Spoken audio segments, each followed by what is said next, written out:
Playfulness Yeah. isn't just games, it's about that ludic attitude, about having fun, messing around. I think this is what we feel a lot of the time at work, is that we can't be human.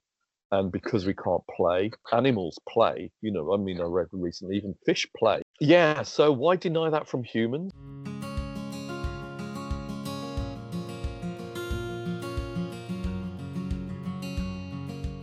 Welcome to Unfiltered by Empowered. This is the podcast where we bring you a real, unedited conversation with brilliant minds shaping the education today. I'm your host, Anshul Lau, and in today's episode is all about something we often forget in our daily professional lives, playfulness. But this is not just about having fun. It's about how play can create a safer environment, more inclusive, and more creative workspaces. I'm thrilled to be joined by someone who has done incredible work in this space, Mark Childs, who is an academic developer at Durham University. Mark is a playful learning advocate, the voice behind the Pedagodzilla podcast. And Mark and I met at Playful Learning Conference a couple of years ago. And since then, we have been in touch, and Mark has also been an active member of the Empowered community. And I have been wanting to have this conversation from a long time. Mark, it's good to have you here, Oh, and thank you. welcome to Empowered. Oh, well. Oh, yeah, thanks. I mean, empowered is just, well, it's I felt empowered by empowered, so it's nice to pay some of the dues back, so that's good. Yeah, thank you so much. And to start with, if you can tell a little bit about yourself to our listeners, and even if you can mention about your current role, your career journey overall, and also particularly in playfulness. So I'm a learning designer, senior learning designer at Durham University. So if people aren't familiar with what a learning designer does, we consult with academics who are putting modules together or entire programs, and we look for doing things like constructive alignment. Does your learning objectives meet your assessments, match your assessments? Do your content, can you make that more engaging, more active?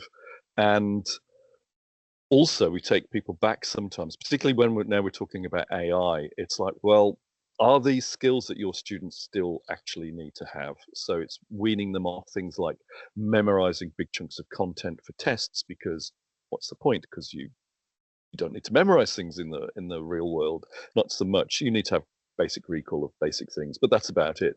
So it's about trying to make those sort of transformations. And I think since most universities are trying to transform their learning designers at every university are at that front line of implementing those pedagogical changes across the curriculum, really. So it can be a tough job. It's Yeah. sometimes a very easy job because the academics already ahead of me or on board with all the ideas, and you sit in a workshop and you go, oh, okay, completely. They've got all of the ideas, and they've listened on their PGCEs, or they've Yeah. just acquired the scholarship. So there's less to do there, but there is still, as I was talking to Mike, because he is the other voice on the Pedagodzilla podcast, he's the main brains behind it, to be honest. And he was saying we're never going to run out of work. You don't have to worry about it because there's always going to be things that you can do to improve stuff. So we're seeing those changes, but bit by bit. My career, well, I've been in HE now since, oh, I am 61. So I've been in HE for 30 years. I've mainly, most of that time, been doing research and stuff. So as a researcher for the first 10, 15 years of that, and then moved into academic development. Playful learning specifically, I got into that because my PhD, which I did in the early 2000s, was on looking back is the second wave of metaverse education. So it's all about virtual worlds and avatars and all that sort of stuff, but it overlapped quite a lot with game-based learning. So I got involved with the Alt SIG, so these are special interest groups, games-based learning, Alt SIG. I got invited to found that because of my background in all of this. I knew people whose games, and so that's kind of where the playfulness comes in. I haven't really been necessarily a forefront of that community, but I've been involved in it from the start in various Yeah. capacities. So that kind of is my playful learning connection. And Uh, yeah, I'm kind of bringing that back in and meeting great people through the Playful Learning Association conferences and that sort of thing. Yeah, absolutely. And I still remember you gave me one of these books Yeah. at Playful Learning, and it's kept very handy. It's always been on my desk. The book, And for those who are listening, because it's not a visual medium, is the Pedagodzilla book, which I gave Anshul. It's basically a run through of all the basic learning theories, but through a pop culture lens. So if you want to know about social constructivism, we've looked at how does social constructivism work in the Council of Elrond, which is a scene in Lord of the Rings, and that sort of stuff. So it's yeah, kind of being a bit geeky and being a bit playful with the whole idea of learning about learning, basically. and we could even share the link where you can buy this book Mm. in the description of this particular And you podcast as can well. download it for free as a PDF, Oh, but you can buy the physical copy as well. oh, perfect. And coming back to playfulness, do you remember a moment Hmm. or experience when the concept of playfulness really clicked for you? And what did that look like or feel for Well, you? okay, that's you. Okay, break for a pause now. We'll have a bit of a think. Oh, that's a really good question. Where did it really click? Oh, okay, I've got it. And this was actually going way back to a previous career, which was I started off in publishing for a few years, and then that wasn't working out for me. So I got into teaching, and I was teaching at FE, and I was teaching in Seychelles, and I was teaching physics, and trying to get students to do physics problems. And physics problems is just going through the maths again and again and trying to apply the right thing and stuff like that. So it was difficult keeping the energy going. So, and in Seychelles, it's a Creole culture, and one of the things I'd noticed was as I'm walking around Mahe, Victoria, which is the capital, there'd be people, old guys usually, playing dominoes and slamming the dominoes down when they make their move, and they just slam it aggressively. And obviously, big gaming culture and all that sort Yeah. of stuff everywhere has pretty much got a good gaming culture. And what I did was I picked somebody to do one of the physics problems on the chalkboard. So he came up and he did the physics problem and he gave the chalk back to me. And I went, no, pick somebody else. And it was that, I don't know what made me think of that, but I thought, pick somebody else. I won't make the choices. I will just stand back now and Yeah. then you pick somebody. So he went and picked one of his classmates.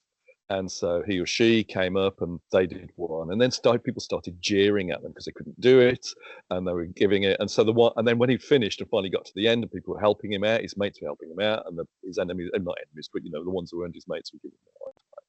And then when he got to the end of it, he picked the people who'd been giving him a really hard time, and he went up to them and he slammed the chalk down like the guys played dominoes, used to slam the dominoes down. And that was it. And it became competitive and it became playful. And I had the head come in and complain about the noise. And I went, who gets that in a physics class doing physics problems gets so much energy in the class that people complain about the noise because they were having too much fun doing physics. And I think that was it. And I kind of drifted off from that because I got into doing research and all the other Yeah. things. But then that keeps on coming back to that point of that was a revelation for me that if we can bring that in, and it was only by accident, I didn't have any theory behind it. It was just, and I didn't do anything. And that's the other thing is the less you do as a teacher, the Yeah. more the students learn. And it's one of the kind of, it's in the class. I mean, obviously you have to prepare and all that sort of stuff, but in the classroom, the more that you can get the students doing, the more they learn. And that was a revelation as well for me. Yeah. Did you repeat that again with your students? Did you like it? No, because I got bored with teaching physics. It's Okay. it's all this weird. I mean, there's weird playful stuff in physics. The universe messes with your head in a playful way. Quantum mechanics. It's God does not just throw dice. He throws them where you can't see them. Is I think something Heisenberg said, or one of them, and with Copenhagen stuff. Anyway, sorry, physics stuff. Yeah. And it messes with your head. It's relativity. And we didn't get to do any of that in the curriculum. And it was all the Yeah. fun stuff, all the interesting stuff, all the mind blowing stuff that I'm studying again now in the MA I'm doing at the moment. We didn't cover any of that. And I just got frustrated with that as a teacher. And I thought, I can't do this anymore. So I ended up just becoming an administrator in a university because that's the only job I could get. And then gradually worked my way into doing research and things. So yeah, Yeah. no, I didn't do it again. I'm glad since teaching physics and playfulness has still been a part of who you are. Yeah. I mean, I don't study it anymore. I'm studying it as Yeah. for an MA, but it's trying to catch up with all of the things. I mean, in this physics maths workshop, I'm struggling to keep up with what they're talking about, and because it just goes way over my head. Playfulness is a lot easier to do, to be honest, but there we go. So to establish context around playfulness for our listeners and also to Okay. take your insight, when you walk into a room where playfulness is a part of the culture, what do you notice first? And what does that space feel like to you? Right, it's difficult well, okay, so playfulness is part of the culture in the Playful Learning Yeah, Association. I think it's still rare to see it as part of the culture day to day in modules or teaching. I think people are getting more used to things like, serious games and Lego serious play and things like yeah, that. So we're seeing instances of it within the curriculum, but the whole idea of it being a space. But playful learning, this, yeah, it's people. It's a. I think it can feel confrontational for a lot of people because, people were saying, "Oh, I felt really out of it because all these people, you go up to people and it's like, and that you've obviously known each other for years." And I went, yeah. "No, I've just met them." And they were, "Really?" And it's like, "Yeah." And I think it's because it feels safe. It's an environment in which you can be more yourself. I think. Oh, Yeah. another thing in this evolution is I got an autism assessment last year, and I'm autistic. I mean, no, no shit, Sherlock. I mean, anyone who's known me will have known this anyway. But I'm neuro. I think there's a higher preponderance of neurodivergent people within the playful learning community than in general in the general community, and to an extent where I suspect, and nobody's done any stats on this, that maybe neurodivergent people outnumber the neurotypical people. So, and I think some neurotypical people have found that and go, well, I sat down and I said this, and somebody said things, and I didn't feel that was okay. And I'm going, well, that's because they don't know the social mores. They're not exhibiting the normal social skills that you would expect from somebody, and that's why you feel alienated. But to be in an environment where you don't have to do that, where you don't Yeah, have to acquire all these unwritten rules, yeah, then it's a lot safer space. And I think, and also, the fact that there are games, I think helps people because it structures a lot of that interaction. So I think the interactions are easier because there are there's no unwritten rules, and more written rules, I think, helps a lot of people. And it's more, and people are having fun, and the energy's there, yeah, and there's quiet spaces you can go to because you need them, because yeah, everything can get overwhelming. You use up your social yeah, battery a lot quicker, and it acknowledges that people are people who need to recharge their social battery. So yeah, I think that's I I came in through to psychological safety through the back door a little bit, but looking back on it, I realised the context for that has been there in my face since I started doing the yeah, Playful Learning Association stuff. yeah. Really, And I'm glad yeah, you mentioned about playful learning because even last year when I went in the conference when it took place in Leicester, I also had the impression that everybody knew each other. Maybe yeah. I am joining late, and that's why I'm not being a part of that. Then over the period, after a few sessions, I realized that it's a part of people who they are, the Yeah, playful spirit, the compassion they it's carry, rather than knowing somebody from earlier. it's where they are there, Yeah, and yeah, and it's everywhere else they're having to suppress that or mask that because it's not professional or whatever. And I think it's a kind of release, and that experience you had was addressed in the most recent one, which was in Brighton, because it's moved, it changes location, I think every 4 years, where they had what were called campfires. So the yeah, idea is that you get together and you do little tasks together, and yeah, you could be randomly attributed to people, and that helps then form bonds because it's awful, that yeah, situation where everyone's paired up and they're all talking at lunch, and all you've yeah, got is lunch because there are often conferences there aren't the spaces to actually yeah, network, and so but then you've got to pack it in, and if you're yeah, too late, if you're a bit slow, you've got to go to the loo, and everyone's paired up and chatting. You go, oh, I don't know what to do now. I'll get my phone out, and yeah, absolutely. it's all, yeah. So finding ways to facilitate that, I think, is really key. I think And when I would reflection was a chat, key part as well, as you yeah, mentioned. yeah.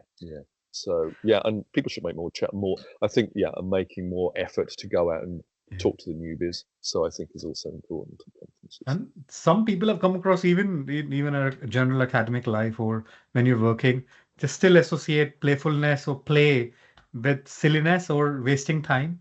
How do you Yeah. respond to those who are skeptical or even resistant to playfulness as an idea, or even Well, being it at the conference too? people. Yeah, I've never encountered that. I mean, um, to be honest, not very well. I've need to up my game there because yeah, I did have not a bad argument, but I was slightly confrontational. Um, I mean, I can understand to some extent. I think if you're saying I don't feel comfortable doing that, then that's fine.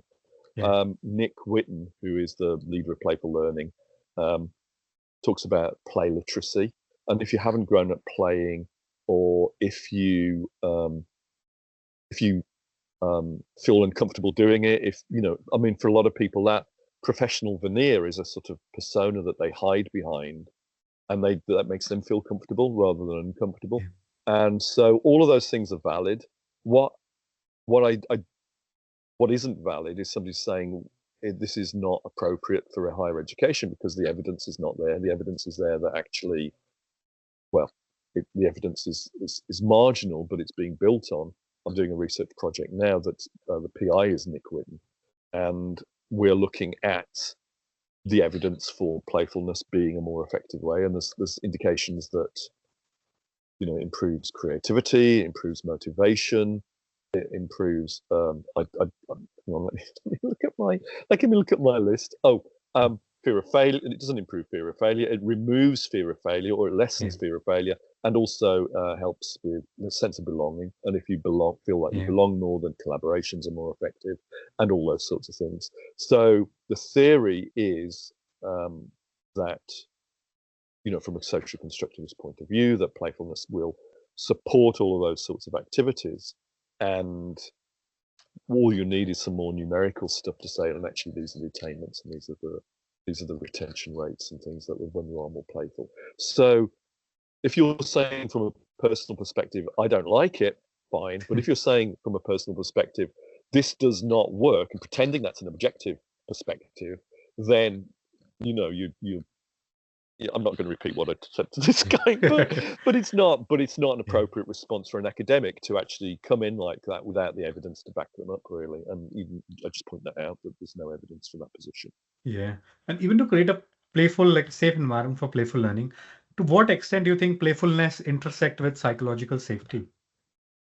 That's I think it's I think there's a big over. I mean, there are other ways to create it, but I think those four things that I said: sense of belonging, Yeah. creativity, intrinsic motivation, and fear of failure, and specifically fear of failure. I think, or reducing fear of failure. Uh, I think those all contribute to a sense of psychological safety. In fact, I was looking at a survey of business people that try to provide psychological safety, and they were saying that one of their motivations for doing it is, yeah, it's the right thing to do to make psychological safety. Uh, so team communication, that sense of belonging is there because more collaboration, more playfulness. There's that stuff where you kind of go off topic, and when you Yeah. share something else from outside your work.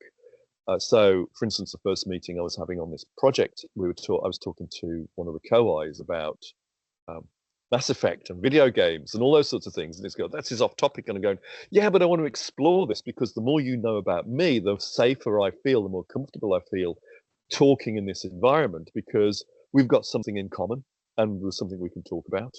And so, Yeah. yeah, a great employee, well-being, mental health, all those sorts of things, creativity, also because if you can play, you can do those sorts of things. But what was really interesting looking at this survey was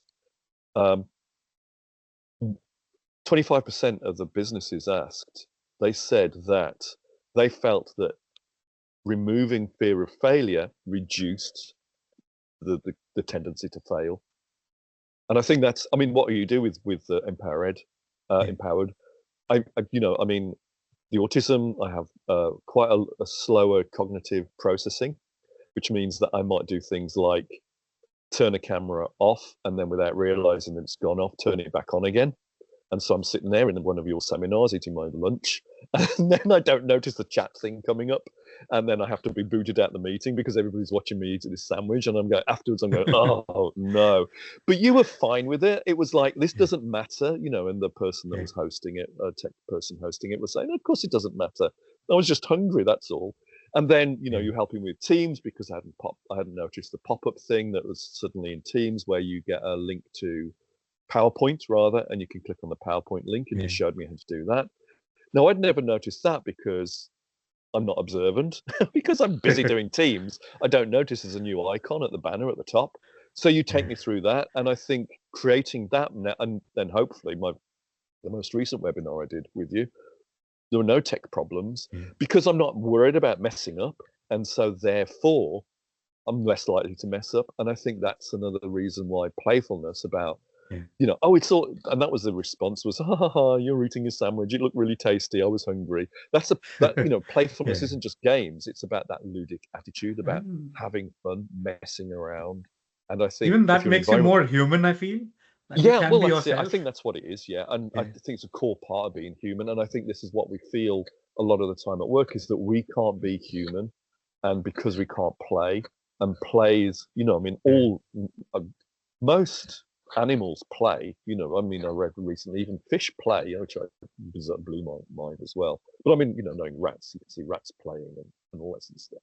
So, yeah, so why deny that from humans? Because it's an essential part of, you know, Huitzinger, who was Johannes Huitzinger, wrote about the magic circle and stuff, and he wrote a book called Homo Ludens, saying it's an essential part of what human beings are is playing. You know, it's what Yeah. defines us. Yeah. Well, it doesn't define us but yeah, but it's a core part of it. So yeah, absolutely. I think you hit the nail on the head there. Yeah, it makes us human. Do you think the idea of psychological safety means different things when we talk about being playful versus in a different or formal setting, particularly?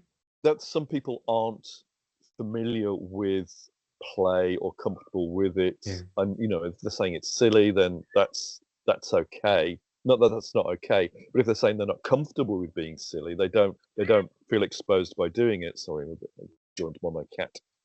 Um, then that is also that's okay, I think. So being fair, feeling other people, yeah. So I think if you're not comfortable with it, that's fine. If you're saying other people shouldn't do it because you're not comfortable, that's not. And it's a way, I think there needs to be ways to make that inclusive so that everybody can feel comfortable in that space. So yes, some people aren't going to feel that's a psychologically safer if you're making it playful because suddenly they don't know how to behave in a playful space. I think the formality when you're bringing in formal environments, then I think that actually then creates less safety. I think it's the formality, and formality and playfulness for me are in opposition. So it's about making them less formal, and you know, wearing a suit is. I had an assistant director for when I was at Coventry who said, you know, you don't have to wear a suit just because everyone else is wearing one. You don't feel Yeah. comfortable in that at all. And that was the Yeah. last time I ever wore a suit. And it was because it was formal and it didn't feel right. We're talking to some Yeah. law lecturers at the OU who are saying they really don't feel comfortable. They didn't know what to do at the Open University because people didn't wear suits. And for lawyers, that was their armor, Yeah. that was their costume. And they would go into that wearing that costume and they would then be able to hide behind it. And without that, they couldn't hide. So it is very different for different people. So I think that just has to be acknowledged, really. And I think we can maybe find ways to balance those two things to give people permission to not play, but also, you know, say that it's okay to, but then also say this is a space where we play, but it's okay if you don't feel comfortable with that. You can sit there in the corner with your suit on if you like, and we'll still love you just as much, you know. So I think that's key.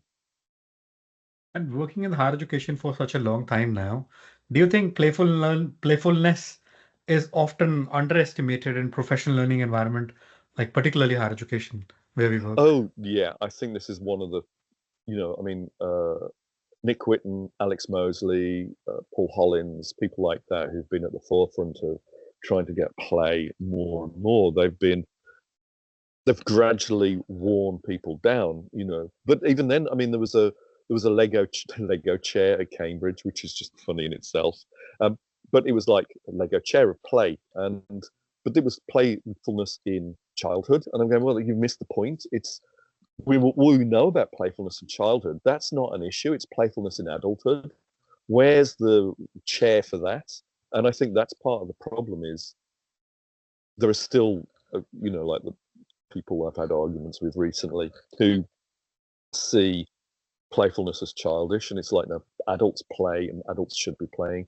And I think that there's been some change, but it's still so difficult to make those changes. And I think in opposition to it has been the commodification of higher education, so that Yeah. we've been, people think, oh, let's be more businesslike, and that's the way to solve all of our problems. And being businesslike means being less playful, which is completely overlooking the fact that all these businesses now are looking at how do we make more play, because playfulness is creative, playfulness creates motivation, people work harder, and they're more productive without working harder, but they're more productive, they're more creative, they're more intrinsically motivated because we have play. That is the new business. That's a business model. That's innovative business model. And isn't it because universities think they're cosplaying businesses basically, and they don't know what businesses are, so they are assuming all these superficial things about how to be businesslike, and they're getting it wrong. And I think how this came back, and going off topic a little bit, but a couple of weeks ago, I had a PhD student who's back into the metaverse stuff. So she was talking to me about all the second wave stuff I was doing, and was saying, yeah, but if you've got people working in virtual worlds and you've got all these silly avatars, what about in a formal situation? And that took me back to the 2000s when we were working at Second Life and early days of Second Life, like the early 2000s, mid 2000s. You'd have professors of education whose avatars I know one whose avatar was a raccoon. So she would turn up to meetings about role of higher education in Second Life. And every university, people forget this now, but 2008, every university in the country had a presence in Second Life. And when more and more universities came in, where the innovators, the early adopters, were no longer the majority of people, then it became more and more formal, and then you couldn't turn up to a proper meeting as a giraffe or a raccoon or whatever, or so and then it got more and more formal, and then the fun went out of it. And I think that's I could see that happening again with this particular question, and the PhD student got it immediately. Was, no, this is the point. We can break down that formality. We can break down those hierarchies by adopting those sorts of playful environments. And it's not about, oh, well, we need to change who we are in a virtual world to adopt the formality. We need to break down those formalities to make everything better for people. Yeah, absolutely. But if we have to, from your experience, if you have to suggest or give an opinion on how playfulness can enhance academic development or any aspect in higher education, in what ways do you think it can support staff or educators in their growth? Oh, that's interesting, because this is something we keep on coming back to with, because I did some research into podcasting, Yeah. and podcasting and the way that podcasts could be used to support student learning. There's massive amounts of stuff. I mean, Gilly Salmon wrote the book literally within 2 years, I think, of podcasting being invented as a medium. There was a book which is still, the only book you need really on podcasting, and we've had that for whatever 17 years now, and so we've known about that. But then trying to do this paper on podcasting to support academics and support academic developers and professional services staff, there's nothing. The whole research into how do we learn as academics, how do we learn as academic developers, it's really thin on the ground. And really, I think it just applies. You can Yeah. translate one to the other, really. It's like, if you're in a playful environment, if you are messing around, it's okay to fail, then all of those things are going to help the learning in your academic development, as much as they're going to help learners in the classroom, because we're all just still Yeah. learning, really. And I think all of that is absolutely translatable. All those things I said. So Yeah. avoiding fear of failure, enhancing creativity, sense of belonging, particularly, I think, because one of the things I think we feel as professional services staff or as academics is sometimes that sense of belonging. It's like we turn up, we do our jobs, we go away. It's very difficult to create that. And so having, a day where you play is a good idea, because then you get to know each other a bit better, and you know different things about each other, and you never know whether or not one of those might actually help with the job as well. Sylvester Arnab, who's a disruptive media learning lab who runs it Yeah. at Coventry University, and he talks about your secret identities. And what he's saying there is that we've got a whole hinterland of skills that we never bring to our jobs because we considered that they're not relevant to our work. And yet, through podcasting, that's something I did for fun, and now that's a core part of my job. And he talks about cooking and how he used cooking to help people. Yeah. And I think if we are playful and we can bring those identities in, those secret identities, and it's not necessarily who we don't have to be our full selves, but we Yeah. can bring in elements of that. So I bring in my love of Star Wars, for instance, and use that in something. And that is another way to make connections with people. And maybe there's something in there that can help. And you even mentioned your podcasting experience even contributed to your playfulness overall. Do you think your experience running the Pedagodzilla podcast has influenced how you approach play and psychological safety in real life settings? And these are Yeah, transferable right. things, but how have you adopted that in your work practices? You've got some really good questions. Wow. Okay. Because you mentioned Pedagodzilla, I was thinking Yeah, earlier. absolutely. Oh well, I always do, Yeah, because yeah, yeah. I I always thought, click why more not to clicks. ask that now? Yeah, I think, okay. I think where that comes in isn't necessarily isn't yeah is well. Okay, yes, okay, I've got it. I think where looking at Pedagodzilla and looking at Yeah, how we were playful in Pedagodzilla, and because there's an element of playfulness in there, you can hear that when we're having fun, and then seeing how that worked and how that worked for learning actually then helped me see how generally transferable all these theories about play, all these theories about theories about learning, all these experiences of being in academic development and doing research. So I'm doing some stuff on playful scholarship now. So how do we, if we're doing scholarship in our jobs, how do we make that more playful? And seeing the links there, I think. So, because of this PhD student talked to me about Second Life, I suddenly saw the links between that and playfulness, and about psychological safety. And now doing podcasting and being playful in the podcast and bringing in the secret identities that Sly Arnab talks about. All of those things are all in that. They're all in the mix, and they all translate, and there's things from one that will inform the other. So if the techniques that I bring to making Pedagodzilla a podcast that people want to listen to are things that I can bring into perhaps other aspects, and then seeing the playfulness in that retrospectively and going, oh yeah, we are quite playful. We are doing the magic circus stuff in Pedagodzilla. Then, then that's how that's helped. I think is just it's just another example. And when you do another one, and n equals n+1, and then so therefore this is the only thing I remember from maths. And so then if n equals, you know what I mean, it becomes an expansion. yeah. It's an infinite expansion, which can expand it by one. And so seeing one link helps you see all the other links. So yeah, I think that's how it helped really. Yeah, no, that's one wonderful capture how you've mentioned, particularly highlighted the role of Pedagodzilla podcast that had in your life, understanding and Yeah, translating playfulness in your practice.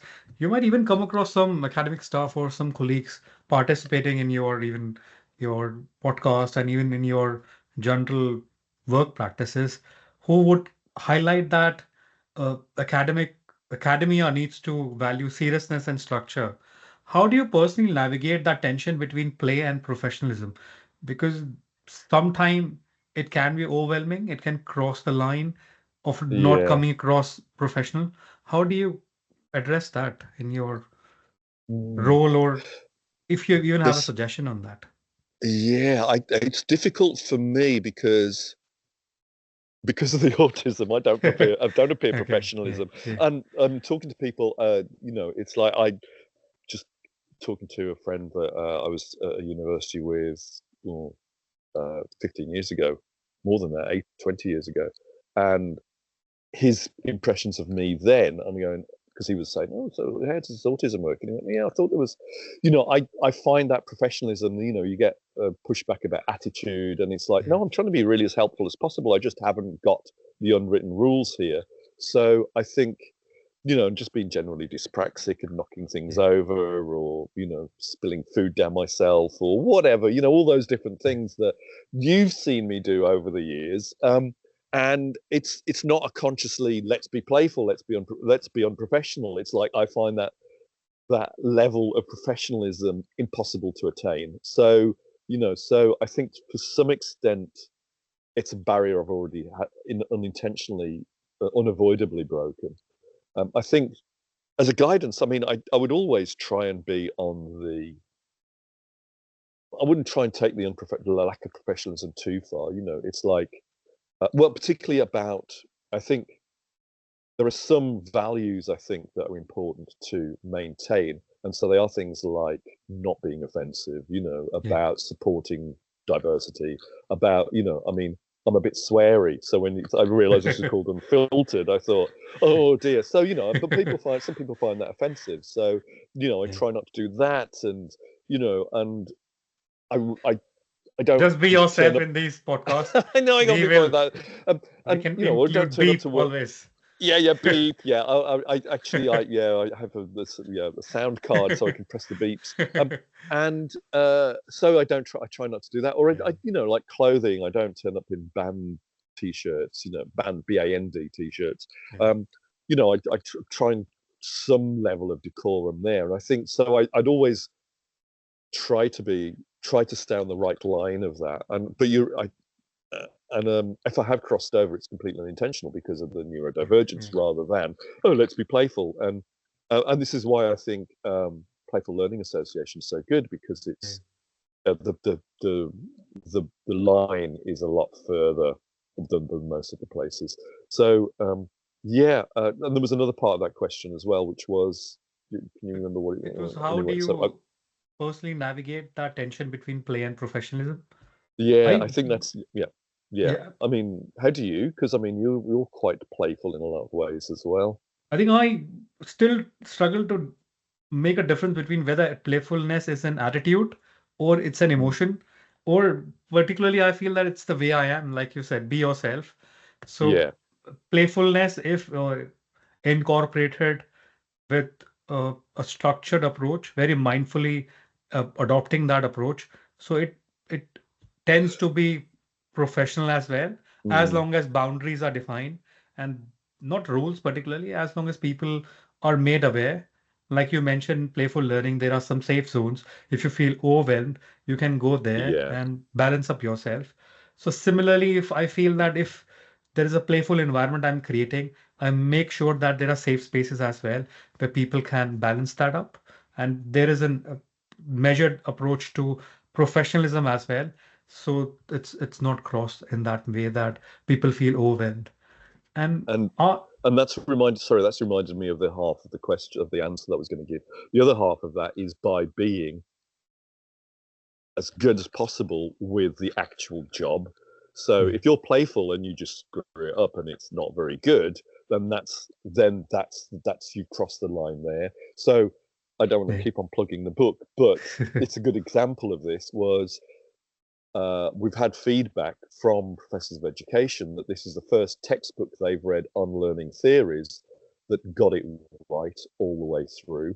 So it's not only, oh, let's talk about Star Wars, let's talk about Sound of Music, let's be silly with all this, but actually when you're doing the actual job, when you're describing social constructivism, when you're describing constructionism, you get it absolutely right, and might have some silly references in there, but you've got some proper references, and you're properly academic, and you've got, you know what I mean, it's cast iron as far as the value of it and the academicness of it, and then you've got all of this, larking around as well.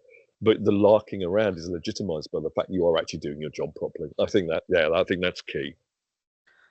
Particularly, I struggle with when people want to be playful, but they feel that they're not creative and not playful at all. How do you Mm. say to someone or maybe help those people who just feel out of their depth in a playful space, but they want to be creative, they want to be playful, they're open to it, but just they feel that they feel out of depth? Well, that's me, to be honest. I mean, I understand the theories. I've written about, I've written papers on it. But I was talking to with this about Nick last week on this project because she was talking about a uh, a workshop I did with Rebecca Ferguson at one of the Playful Learning conferences, and I said, we wanted to build taxonomy of fun. How do different people define what fun is? And I went, Yeah, well, a consensus building workshop. This is a regular technique that we used at the Open University to bring lots of different ideas together. It's you write things on post-its, you pair the post-its, you dispense with the duplicates, and then you group them, and then you tag it, and all that sort of yeah, stuff. And it's a cast iron process for doing this sort of thing. Um, and she said, "Oh, that's great. Why don't we do it on balloons?" And that completely transformed it. The process was exactly the same, but you got people yeah, running around. We did it outside, which was ridiculous. So the wind was blowing the balloons around. You got people, and then instead of discarding, you're supposed to discard the duplicate cards if two people come up with the same idea, and they were bursting them, and then they were chasing them with scissors and this sort of stuff. And that that inspiration of let's just use balloons. I can't do that. It's that level of yeah, creativity is it's just not something you can capture, not something you can yeah, teach. And I would say, look, just don't worry about it. There's plenty of ideas. Just steal a good idea. yeah, Don't feel under pressure to come up with your own because not everybody can do that. And and I can't do that. I don't. I've designed games and they just get yeah, more and more complicated and more convoluted, and they're not fun anymore. And uh, so and that's I just say don't just steal it. Ask for somebody yeah, for some help because I know exactly how you feel because I can't do that either. It's just that level of there's just a level of inspiration that might come to you, but it might not. yeah. And don't you can fail at playing. I think, yeah, If you're fearing about failing at playing, then you're not creating a yeah, proper playful environment. yeah. And I feel it's also important to know your audience also. That Mm. if you know your audience, if it doesn't work, then it doesn't work. Be prepared with plan B. Oh yeah, and also I think people appreciate the, I mean, one of the questions she was asking me was about a playful thing that didn't work, and I wanted to do a seminar on, I wanted to do a seminar on creating a seminar, so it's all a bit meta to start with. So I said, well, I didn't want to teach them anything, so I said, well, just sit around and come up with a game, and I said, here's a game, and it was called the Game of the Goose, which is one of the initial race games. It's a genre of board games called a race game, and uh, and people weren't getting it, and they said, "I'm not familiar with this." And unless you're from the UK or the US and you're familiar with Snakes and Ladders, or unless you're Indian and you know Pachisi, Yeah, then you're not going to necessarily be familiar with race games as a board game. And this is the progenitor of all of them. And so I thought that would be okay because nobody's familiar with Game of the Goose. People were really struggling with it. And I went, I'm really sorry about that. I hadn't really realized the cultural specificity of it. And I went, that's okay. It was fun. They explained it to me. It took me an extra 10, 15 minutes. It was a bit awkward at first, but I enjoyed playing it. I enjoyed doing something different. And if we'd had a yeah, bit more time, we could have played each other's games and things like that. Um, so I think the other advantage of creating a safe space to fail yeah. is that if you failed at creating a safe space to fail, people will reciprocate by allowing you to fail at doing it, and I think that makes a difference. Yeah, absolutely. And that could be the essence of the learning as well, of the session as well. That this is playful learning or playfulness could fail also. That's a part of it. Yeah, yeah, Yeah, and yeah, exactly. And then you can reflect on that, and usually you can learn as much from failures as you learn from successes. So I think having that, and this is the thing that we keep on coming back to playful learning, is it's not about the game really. yeah, You need to reflect on it. There's a guy called Simon Agel. Oh my, Agel. Oh, I can't. Anyway, one of my favorite quotes is, "A game is just an excuse for a conversation." So you have to have that reflection. You have to have that looking back on it, what did we learn from this? What was the point of this? Yeah. Because if it's just playing a game, then nobody really understands what they've learned from it. They might have learned it, but the thing about learning is you've not just got to learn, you've got to be aware of what you've learned. And So yeah, that's reflecting on important. this quote, do you think debriefing after a playful learning is important? And Yeah, absolutely. how do you use that reflection time then? Well, I think it's. I think you build it in. I mean, I think you sort of say, well, there was the game. Now let's talk about that, and then you can capture what people have learned from it. You can, you can do that as a more formal way. You can have a formal thing at the end saying, okay, so like, can you write all this down? I mean, I'm a big fan of post-its on whiteboards and things like that.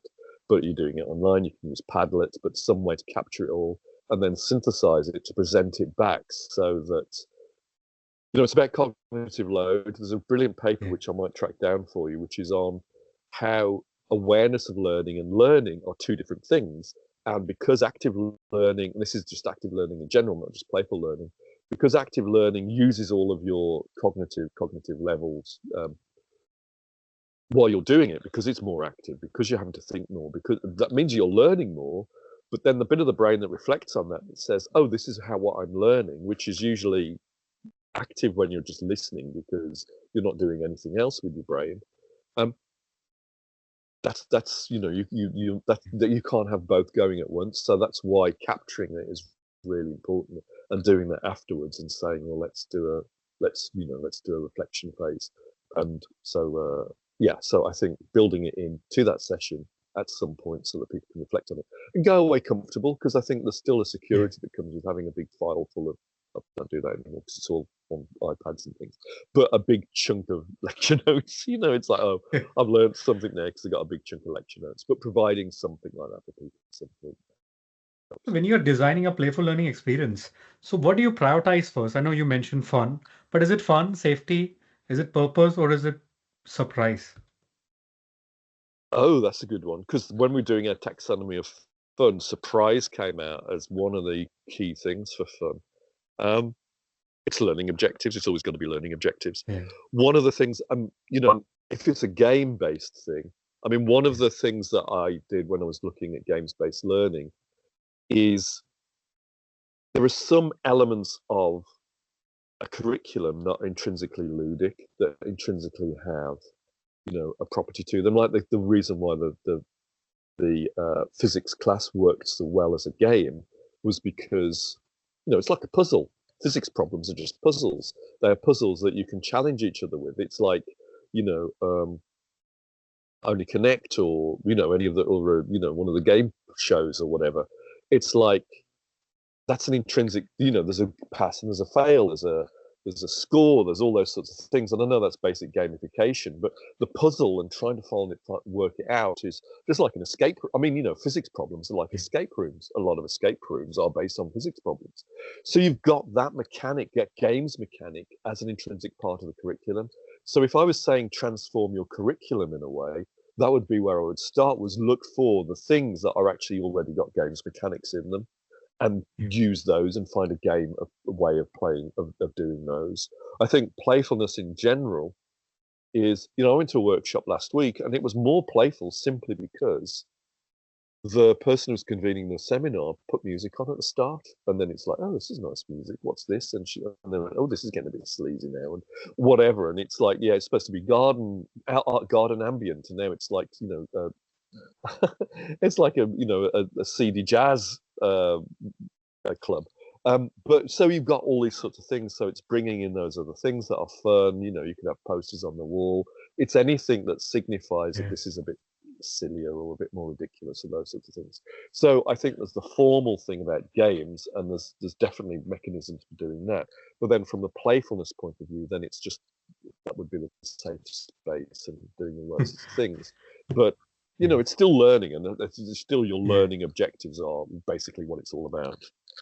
I'm glad you mentioned that. I was thinking the other day that we should be having some playful music in the background of a podcast? Oh, well, I find it too distracting. Again, it's Yeah. multitasking. Oh, maybe it'll I be mean, for if the it's interesting, listeners, not during the conversation. Maybe for the yeah. listeners later. Some might find Oh, distracting. maybe, but again, it Yeah. was like Yeah. there's some TV shows I cannot watch because the theme music, Yeah. the Yeah. soundtrack is too intrusive. But definitely having a nice jingle to start with, and Yeah. Yeah. and having sound breaks in between and things like that. I mean, Mike's got that Godzilla rule to start off our Yeah. podcasts, and Yeah. that's always, signifying, now we're all being silly now, and now we're in this Absolutely. fictional world and all that sort of stuff. Yeah. And if you have to design something, Mark, by yourself, like from scratch, what playful activity or safe practices would be non-negotiable for you? Well, one practice that I would not want in there is, I mentioned gamification Yeah. and leaderboards and things, and I think making too much onus on winning is would be something that I would not engage with. I think there was one Playful Learning conference. It might have been the one you were at. It was the last one at Leicester. And no, it might have been the last one at Manchester. Oh, I've got them all mixed up now. Anyway, and it was like there's leaderboards and you're all in teams, and then it would be people like cheering because they've won this. And Yeah. there were a lot of people who completely disengaged from that and they weren't comfortable with it at all. And, I'm not that competitive. I mean, the joke in our house is that my wife and I try and always be the least competitive person. It's like but then we realise we're competing to be the least competitive person, and so I think turning it into something where it matters whether you win or not. Yeah. That always It depends feels on really whether you're uncomfortable making to me. effort to be not competitive makes a difference.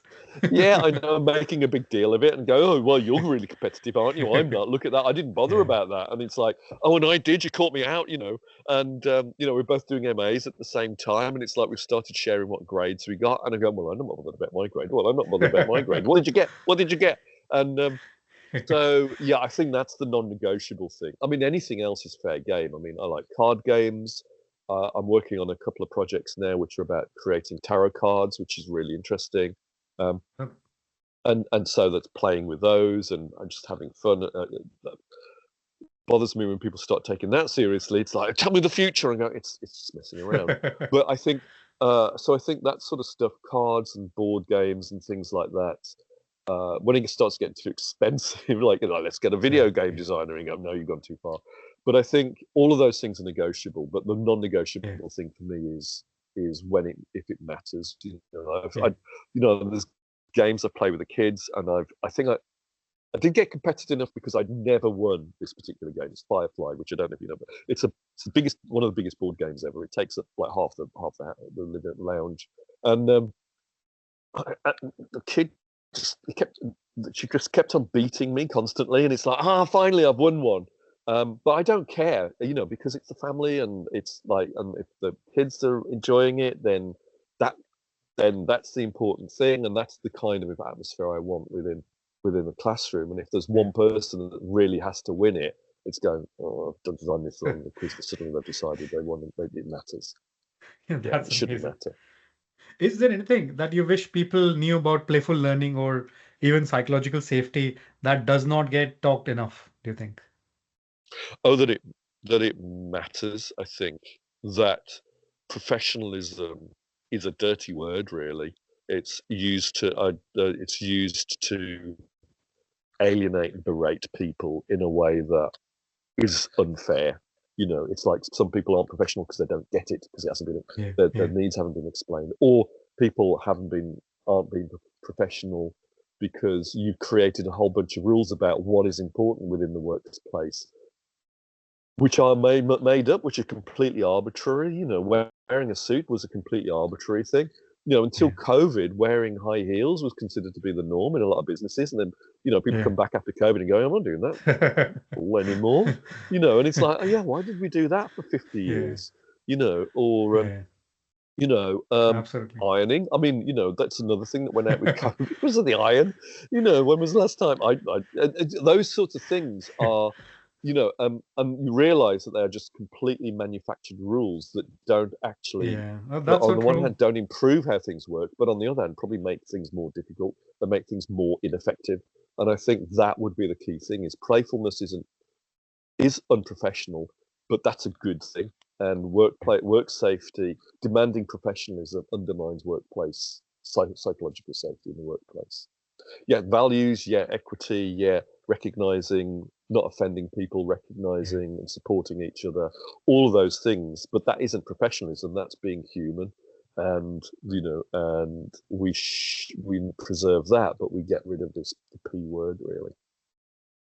We are nearly towards the end of this Mm. podcast, Mark. If we had this conversation, or maybe again next year, what do Yeah. you hope would change in higher education?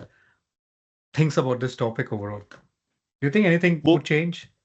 more people getting it. I think more people. Okay. I think or being more aware of what particularly like kind of rights of neurodivergent people within the workplace. And it's not just that, but that's the one I'm more familiar with, and I think that's where professionalism is particularly difficult, I think. But yeah, but uh, yeah, that there's more awareness of that really. That the thing I just said, that you will, Yeah. that a year from now, fewer people are saying, "Well, that's unprofessional," or realize, or they're saying it and then go, "Oh, I shouldn't have said that. Really Yeah. inappropriate." And I think that sort of thing coming through, and also from the project I'm working on, that we get some, not just general people's perceptions and a sort of collection of qualitative data around people's perceptions around creativity and fear of failure, improving, reducing failure, and all those sorts of things, but some actual, numbers and quantitative evidence, more, that can actually demonstrate that. Hopefully, from the project we're working on, we'll start to get some of that coming through as well. Yeah. That's amazing, Mark. And before we close, where can listeners find more about your work or get in touch with you for further discussion if they want to? Well, there's my email address. You can share that through the thing. There's my Blue Sky thing, which is at markchilds.bluesky.social or whatever it is. They can listen to Pedagodzilla, and so I think that should cover it Yeah. a bit We'll really. include all this in the description for Yeah, all our so that'd be listeners to really get in touch if they want to. yeah. And thank you, Mark. And that brings us to the end of another episode of Thanks, Unfiltered Sam. by Sure. Empowered. And huge thanks to you for sharing your insights, your energy, and reminding us that playful is not the opposite of professionalism. It's often the key to unlocking it.